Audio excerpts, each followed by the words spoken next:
right. Well, we welcome Vance Freeman to the conversation in Honors 3523 and Encountering New Communities 2, and our unit in particular on racial reconciliation. We're grateful for you to be here, Vance. Vance is an oil and gas lawyer. He's an elder at One Hope Presbyterian Church. He's a city leader. He's an entrepreneur and businessman. If you've ever had a cup of coffee at Silver Grizzly, you can thank Vance for that. So we're super grateful that you're here with us to talk about racial reconciliation, in particular in Longview. And I'd love to start by just asking you to tell us a little bit about your journey. How is it that you've become interested in racial reconciliation? No offense, but your demographic, a middle-aged white male, is not exactly the demographic that is usually white evangelical. Evangelical, yes. So you don't really fit the category of one who might be interested in exploring racial reconciliation. So tell us a little bit about how you came to this point. I think it boils down to sort of a natural curiosity to investigate and ask questions about why things are the way that they are. And I grew up in Longview, Texas, for the most part. I started school here in the first grade, and I have memories of race being an issue ever since I was a child. I remember that when my parents, God bless them, decided to put us into Pine Tree schools rather than Longview High School, the Longview public school system. It was because Pine Tree was the white school, and Longview was the black school. And so even at an early age, I was being enculturated to understand that black meant inferior and white meant better. And you know, in my family history, and my father was from Northwest Louisiana, and his grandfather, who in some respects was an amazing human being and a man and someone to look up to, but there was no such thing as African Americans to him. I mean, they were just the N-word, and so you know, and that was just part of how I grew up. In fact, here's a quick story. When I first moved to Longview, Texas, we'd moved from St. Louis, Missouri, and I'd started first grade, and everybody rode a public school bus system back in the day. And this is back in the late 70s, I guess. And we all rode school buses, and I remember being kind of cornered by two kids that were older than me. And, you know, at that point, it was probably, they were probably in fifth grade, or, you know, and I was in first grade, and they cornered me and they said, "Where are you from?" And I said, "Well, I was born in California, and I just, you know, moved here from St. Louis, Missouri." And they said, "Oh, really? You're from St. Louis, Missouri? You're from California? Are you a rebel, or are you a Yankee?" And I was like,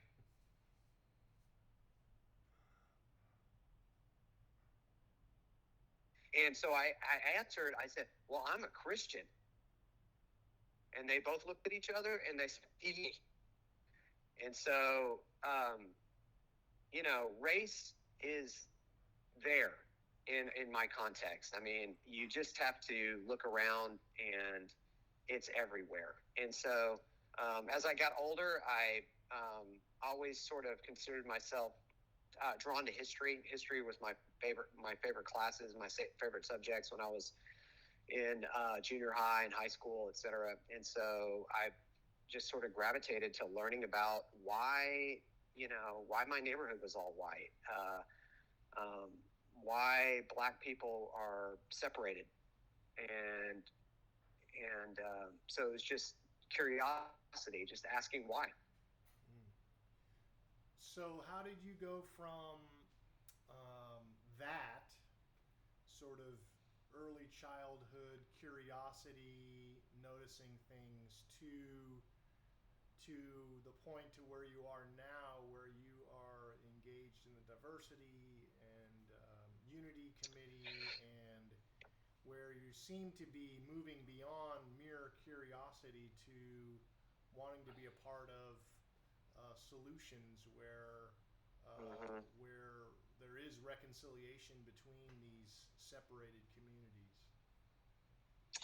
Right. Well, I guess, my story there goes from, I've had some pivotal experiences that were around race. I was in Los Angeles, for instance, when the race riots occurred after the O.J. Simpson thing. And so this stuff kept coming up in my life, I guess. And by the time I was at the University of Texas in Austin, I was getting a history degree. That's what I studied. And I knew at that point I wanted to go to law school.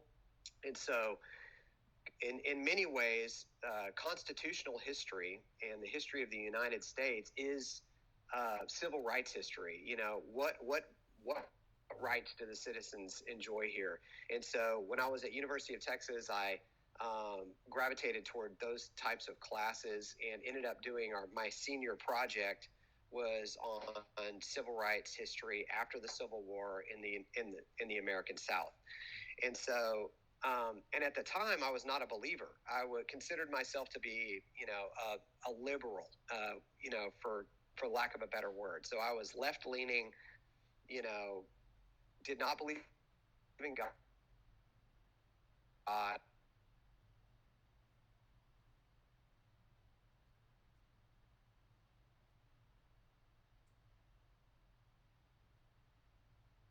Kind of race issues tied with political ideology a little bit, maybe to some degree. But then fast forward, went through law school, etc. And then I became a Christian later in life, in my early 30s, actually, when I was living in Dallas. And what happened then is, for some reason, that sort of sense of injustice that I had going through undergrad and learning about these things, even going through law school. I worked on the Innocence Project, for instance, which is a program that helps people that are wrongly convicted that are on death row, and there's just been a lot of ink spilled about how the death penalty is racist in this country, which it is. It's enforced disproportionately against African Americans. And but for some reason, when I became a Christian, that fire kind of burned out. And I thought, well, Christians were on the side of the civil rights movement. It was, Martin Luther King was a Christian. You look at the pictures and you see people, clergy with the collars on, standing uniformly with Martin Luther King. And I felt whenever I joined the church, was baptized in a very big conservative Presbyterian church in Dallas, Texas, Park Cities Presbyterian, that I had this sense that I was joining the good guys. I was on the side of the moral correct. And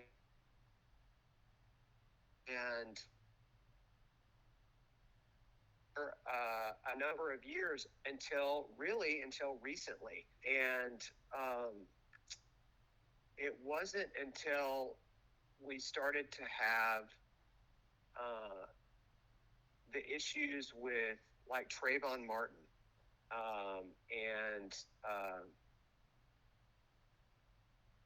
some of these, Eric Brown, and some of these racially, these killings, these police killings that involved unarmed African Americans, that I started listening then to voices within the African American evangelical community that were saying, hey, these things aren't right.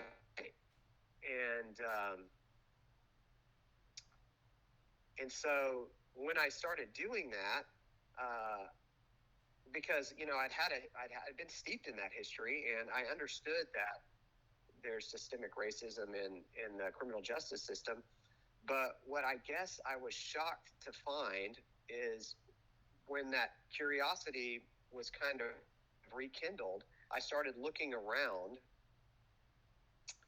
and what I noticed was a segregated church, and so we had sort of these spates of police violence, and then my natural curiosity got piqued again, and I looked around Longview and looked around my own church, and I was like, why is everyone white in the evangelical church?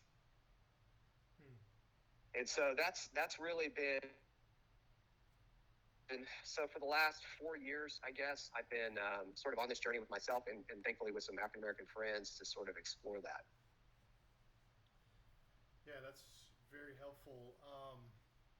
In our class, we early on in our class, we read an essay by Wendell Berry called "Major in Homecoming," and in the essay, he talks about how our education is not really teaching us to learn how to think about and love the place where we're from, but rather training us to be upwardly mobile. One of the things that he does at the end of this address is he offers up two questions. I'm curious if you can help us think about these two questions in terms of racial reconciliation. The first question that he asks, that he challenges us to ask, is what has happened here? What's happened here in Longview? And then the second is what should have happened here. And so, wow, how given your experience here in Longview, how would you answer those questions, in particular in terms of race? What has happened here, and what should have happened? Wow. Okay. Buckle up. Okay. Yeah.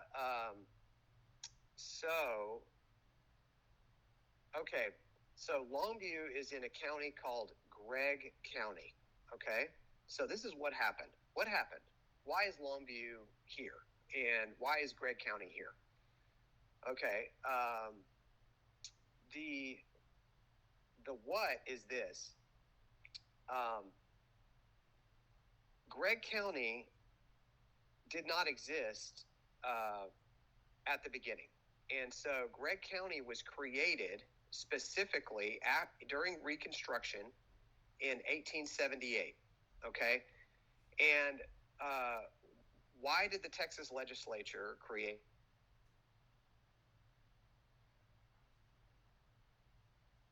78? Well, during that period of time, the federal government, our government, the United States of America, was basically occupying the South after the Civil War. This was an occupied country. The Confederacy was a different country. The United States of America was a different country, and they had to come down and occupy the southern part of the United States to enforce freeing the slaves primarily, and make sure that there wasn't any further armed insurrection.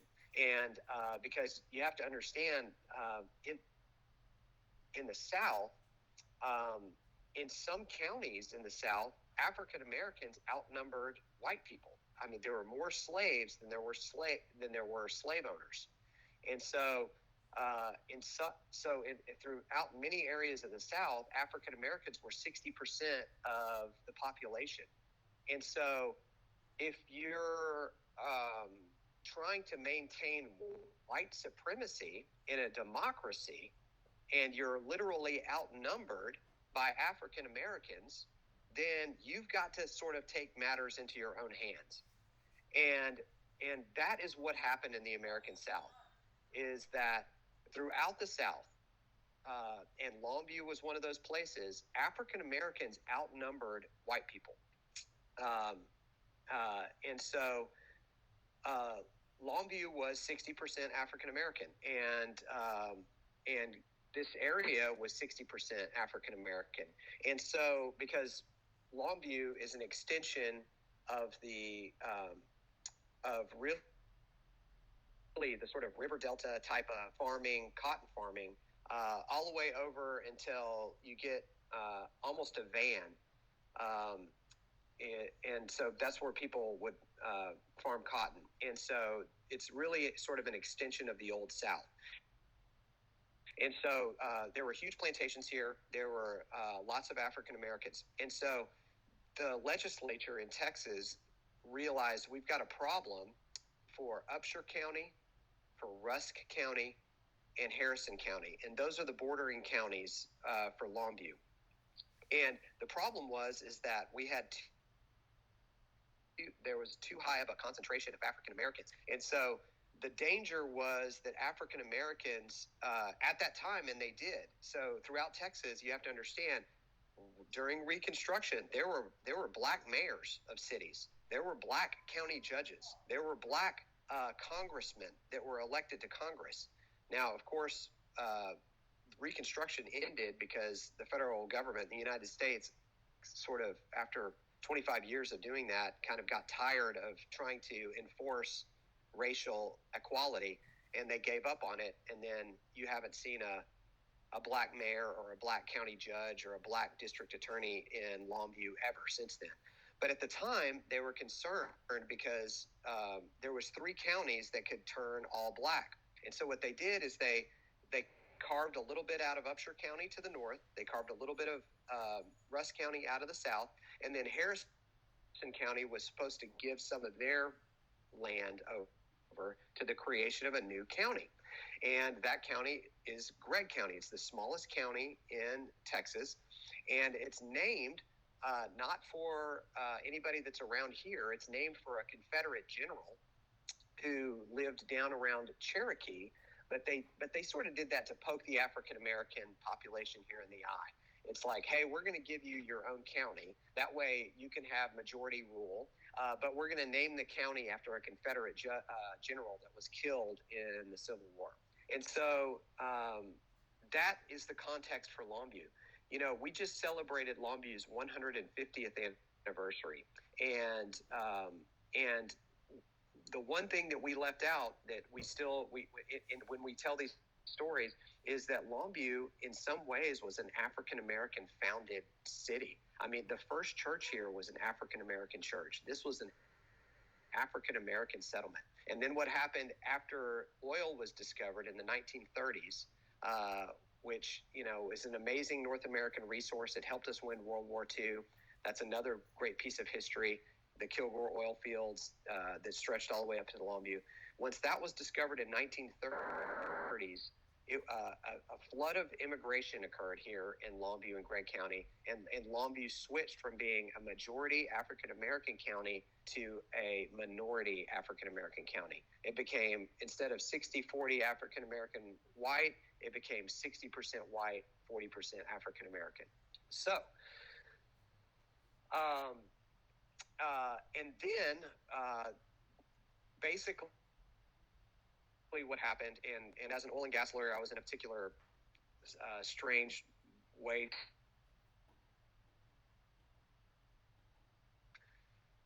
lawsuits and cases and people that I had talked to. But basically what happened was, once oil was discovered in Gregg County,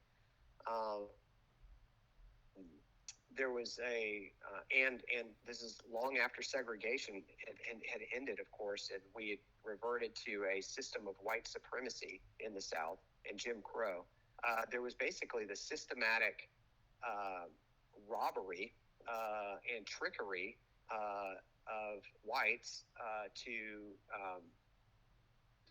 steal the land, basically, from African Americans who owned, you know, the majority of the land in Gregg County. And so, and of course that made it, you know, white families have been generationally wealthy from that. And I joke around that Gregg County should have been the Wakanda of African Americans in North America. But white people literally went around and forged deeds, marked an X on deeds saying, oh, you sold your minerals, and then drilled oil and made millions of dollars, while African Americans were completely excluded from this amazing wealth generating event that happened here in East Texas. And of course, you know, in that what happened is the same thing that happened. That's the unique Longview story. That's the unique part of Gregg County's history, right?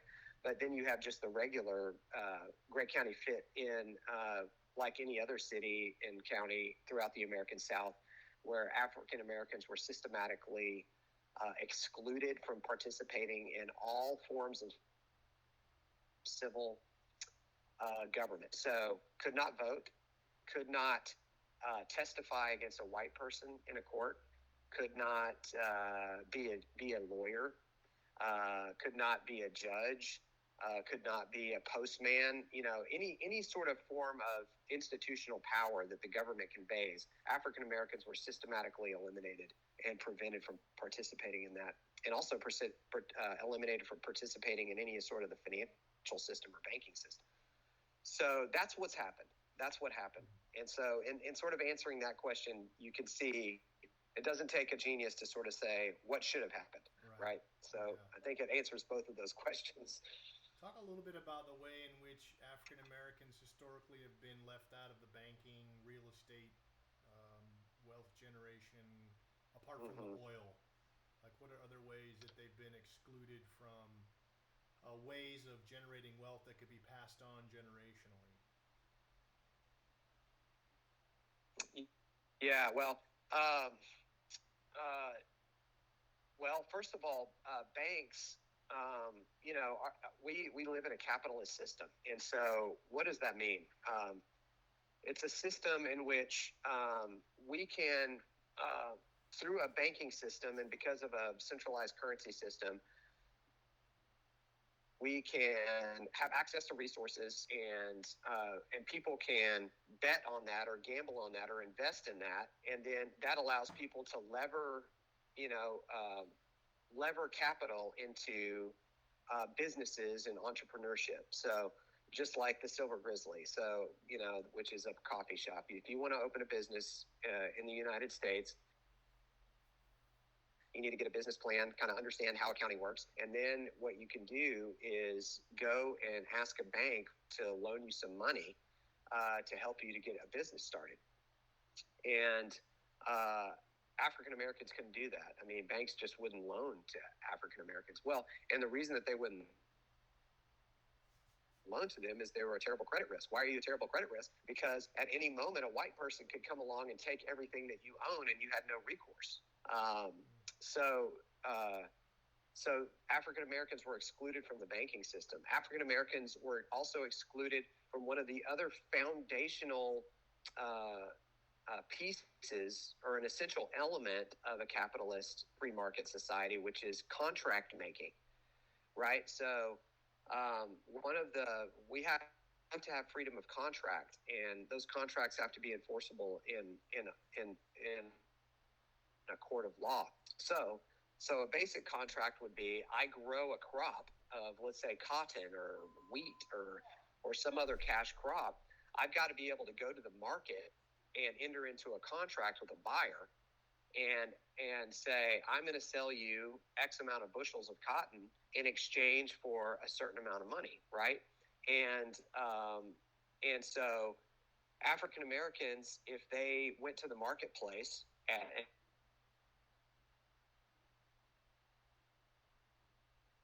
they had to take even below market prices, or somebody would enter into a contract with them and agree to pay some sort of market price. But then when they went to deliver the cotton, they would not pay them what the contract was. Now, what would happen to me if I ordered some coffee and I paid for some coffee but they didn't deliver the coffee? Well, I would go to the court and I would sue the person for breaching that contract, and I would get either the coffee or the value of that coffee. Well, African Americans couldn't do that. They had no way to enforce contracts. And over in Marshall, Texas, is where the Freedmen's Bureau was, and that office existed and stayed even after Reconstruction. But but during Jim Crow, up until, the 1950s, 1960s, that was the only, if you were an African American around here, that was the only place you could go and seek redress, was through something connected to the federal government. And so you couldn't go and enforce your contract in Gregg County if you got ripped off. And so these two, access to capital and the ability to enforce agreements. I mean, that is the two fundamental things for a capitalist system to work. And African Americans were excluded by the government, by law that was on the books, from participating in that system. Yeah. And so, and that's led to just vast wealth inequalities for African Americans and whites, So what would you say, Vance, to the question of, okay, great, so that's important to know the history and all that, but I mean, it's 2020, so come on, I mean, let's move on. Let's just, I'm not responsible for this.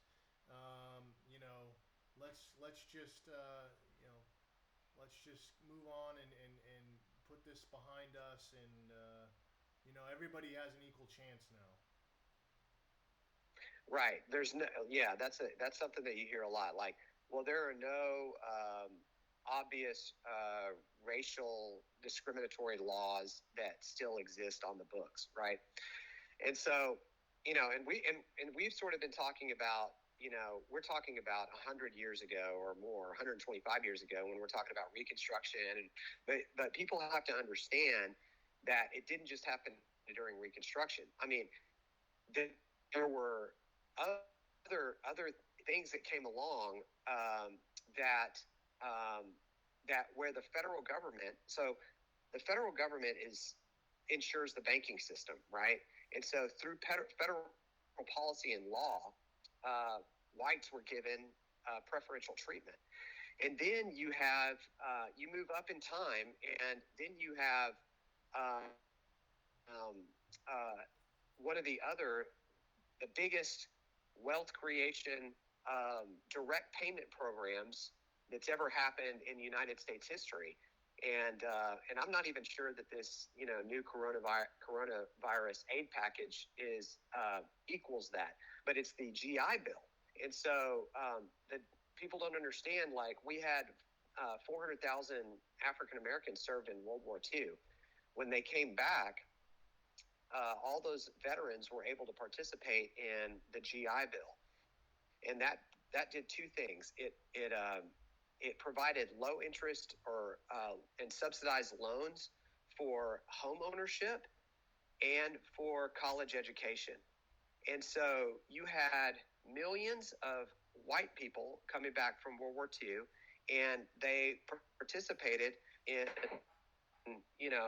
what's somebody would call a giveaway program now, but it was this amazing program that the federal government did, and it generated an enormous amount of wealth.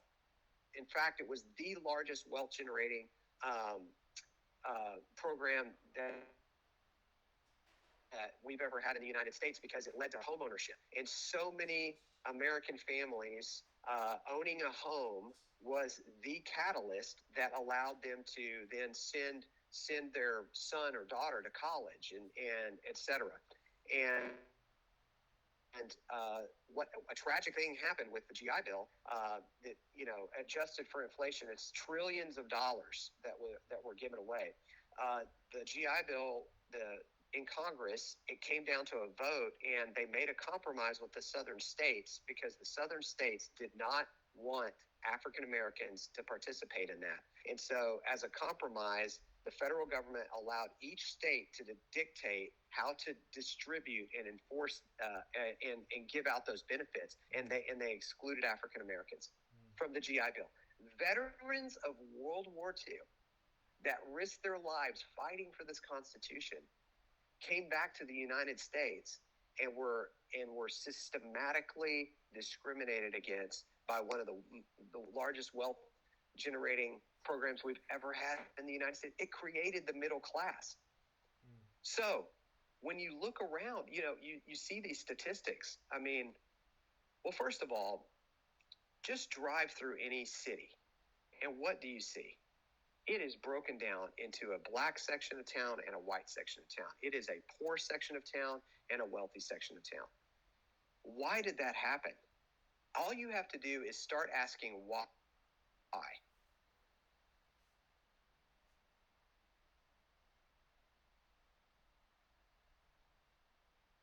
The 2020 issue, we've moved on, etc. Well, look around. It's 2020. Drive through your own town and tell me if you see inequality. Why does that inequality exist? Okay, it's because African Americans were prevented from having the nest egg, the sort of core wealth that most American whites have. Now, not all do, but most do. Mine did. My grandfather fought in World War II.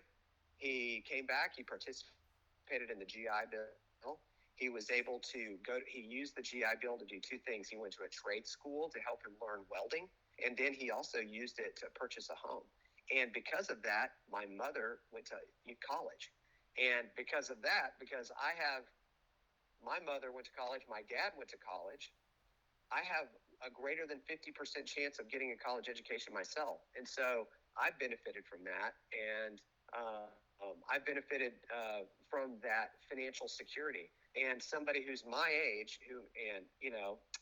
somebody that's living in Longview and who's African American, they're going to look back through their history and they will not have had that type of support. Mm-hmm. So,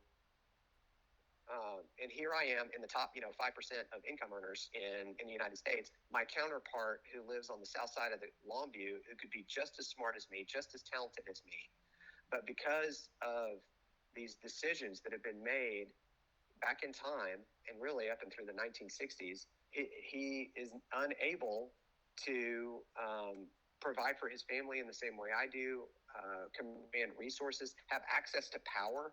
I could run for a judge. I could run for Congress. I mean, there's just so many different things that are my sort of privilege and my power and my wealth and the color of my skin open up for me. I mean, I can have a suit on, and if I walk into a bank in Longview, Texas, I will be treated differently than an African American, no matter how well they're dressed. And that has nothing to do with anything that I did. It just has to do with this racialized society. Yeah, that's helpful. So what, we've talked a lot about this as far as, American history, the history of Gregg County. But what does this have to do with the church? Do you see this as an issue that the church needs to wrestle with, or is this just social justice, social gospel, sort of you being caught up in the liberal agenda? Yeah, so funny. I love whenever people call me a liberal, and I'm like, that's a funny way to sort of dismiss facts. You know what? I want to say real quick, Kelly, before we move on to the church, I do want to say something else that's related to your previous question about this is 2020, right? Yeah. How is racism happening today? Well, right now, one of the ways that racism is happening today is through our criminal justice system. And if you look at African in our criminal justice system, why is it that African Americans are 15% of the population of Texas, 15 to 20% of the population, but they're 40% of our prisons? Okay, well, there's one narrative, there's one explanation. Well, that's just culture, etc. But there are also structural reasons why that occurred. So, first of all, you look and say, okay, why are African Americans? Why is there a poor African American neighborhood? Okay, why are African Americans concentrated in Longview the way that they are? And that is because they did not have access to home loans. There was a process called redlining, where local banks could do this. They could just exclude anybody in poor neighborhoods or black neighborhoods from borrowing money to own a home. And so the effect of that is that we ended up with concentrated populations of African Americans. And so something that people have to understand is that crime, it basically correlates to socioeconomic status. Drug use correlates to socioeconomic status. And so